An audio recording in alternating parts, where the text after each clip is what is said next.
International break is finally over, and this weekend we are back for the club competitions. Very happy about it because international breaks are very boring.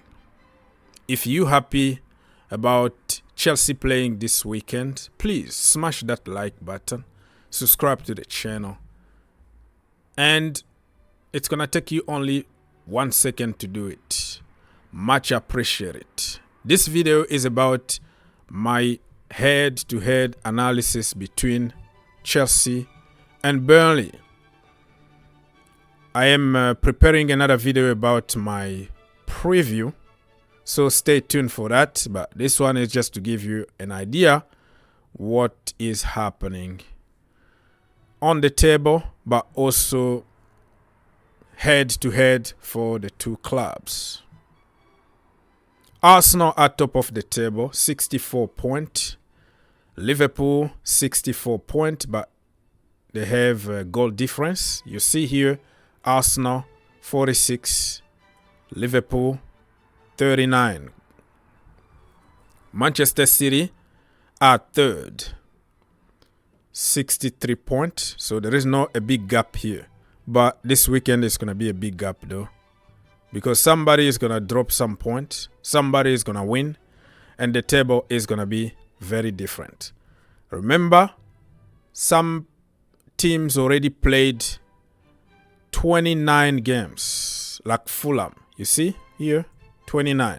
And if you check on Chelsea, they only played 27 games because Chelsea were involved in the Carabao Cup and also the FA Cup. So some games got postponed.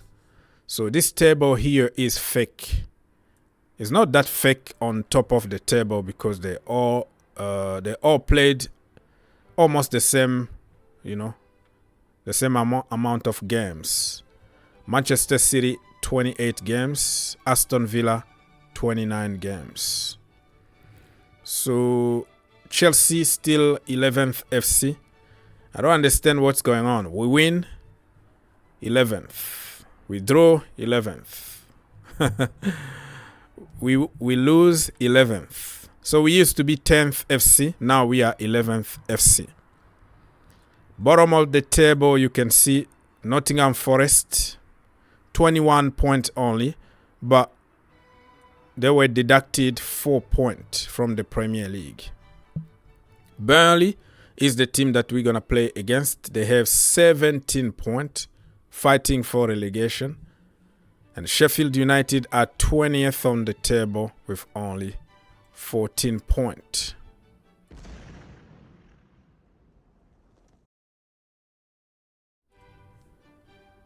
Let's now move on to my head-to-head analysis.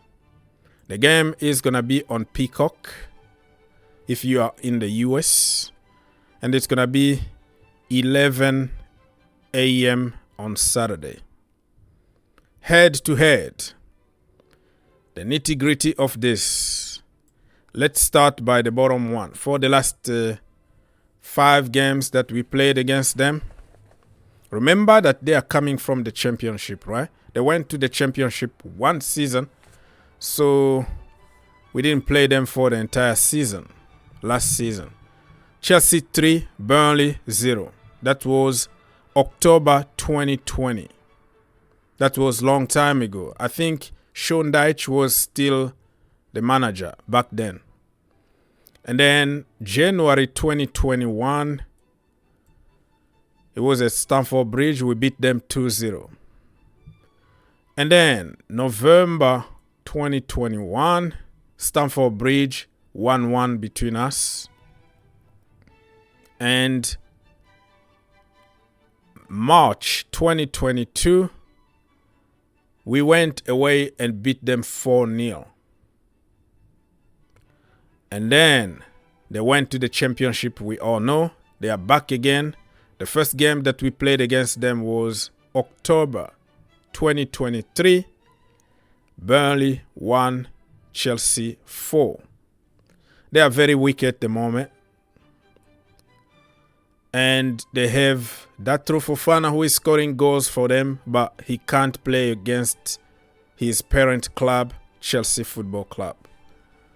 So that is one less problem for Chelsea. In the last 5 games, form guide, Burnley lost against Arsenal 5-0. They lost against Crystal Palace 3-0. They lost against Bournemouth 2-0. Those games were only one of them were away, right? For the 3. And then they drew against West Ham. This team that they were leading probably 2-0 and they conceded 2 stupid goals. Otherwise, they were going to have more points on the table. Datro Fofana scored an amazing goal that they still remember. And the last game in the Premier League, they won 2-1 against Brentford. So they have some kind of momentum. Okay? And for Chelsea Football Club, for the last 5 games in the Premier League. And remember, this is the Premier League, not the Carabao Cup, not the FA Cup, because you might be confused like, oh man, we've been winning some games in the FA Cup and Carabao Cup and all that. But this is exclusively Premier League. We lost on Christmas Eve, I think. No, this is another one. Sorry, forget about that. So we lost actually at home. Okay? Against Wolves. 4-2 at Stamford Bridge. And then we beat Crystal Palace 3-1. That was away. Don't worry. Remember the song? And Manchester City Chelsea was a draw. 1-1. Brentford against Chelsea, it was 2-2. And the last game in the Premier League, we beat Newcastle United 3-2. So we have some kind of momentum.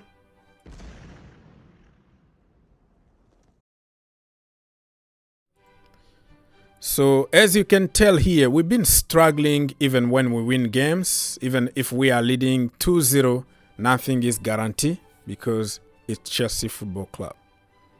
So on the table this season so far, you can tell Chelsea are 11th. Burnley are 19th in terms of positions.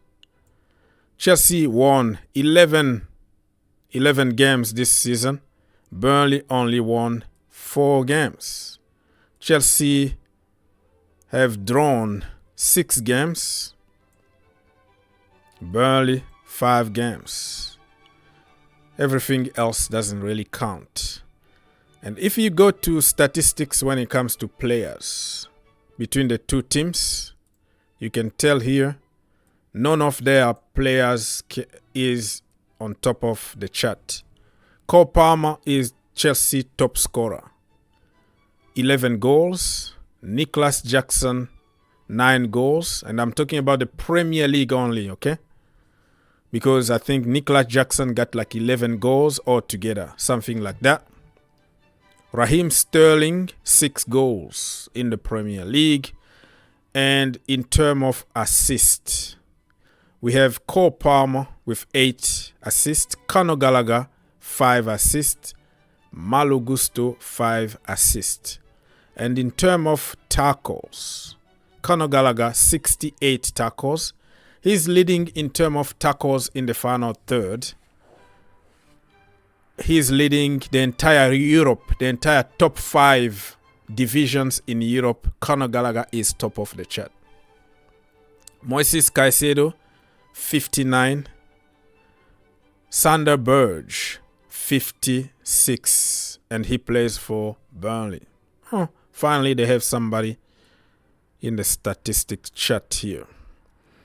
So let me just remind you the last game, what really happened.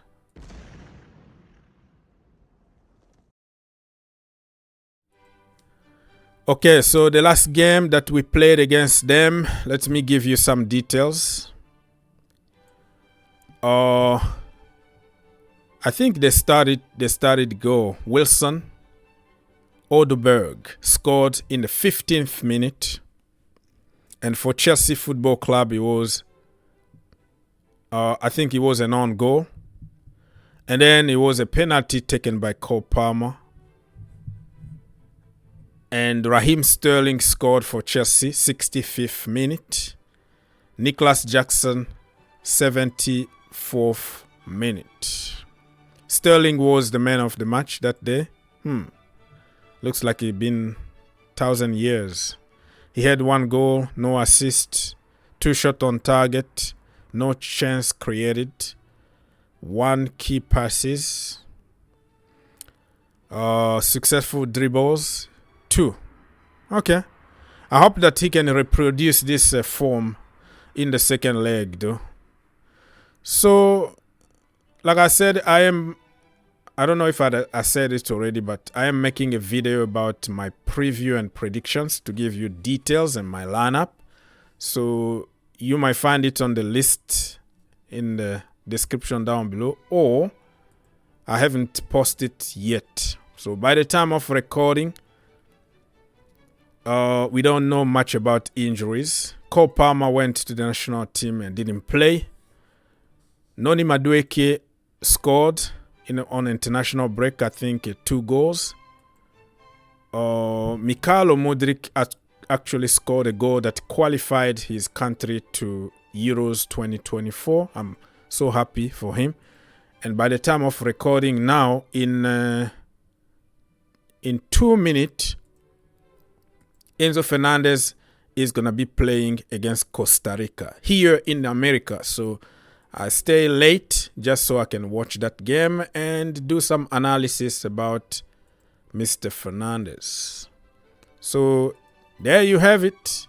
You have an idea. We can't be complacent.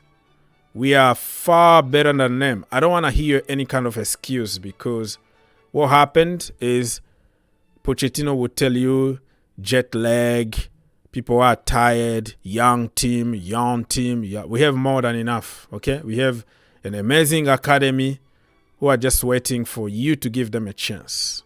Enzo Fernandez might come back a little late because finishing the game early on Wednesday and flying from California to London, it's going to be like, 16 hours or something of flying. He's going to be very tired. And Thursday, I don't think he's going to have enough time to train. The first training session might be only on Friday. So we don't know if he's going to start the game. I'm going to make a video, like I said, to give you details about the players that I think we're going to go with. In that match, you can see Chelsea possession 62, shot on target 5, shot altogether 9. Domination FC. What is missing is goals. Anyways, people, God bless you. Again, I'm going to remind you to help your brother out by subscribing, sharing, commenting, all the good stuff.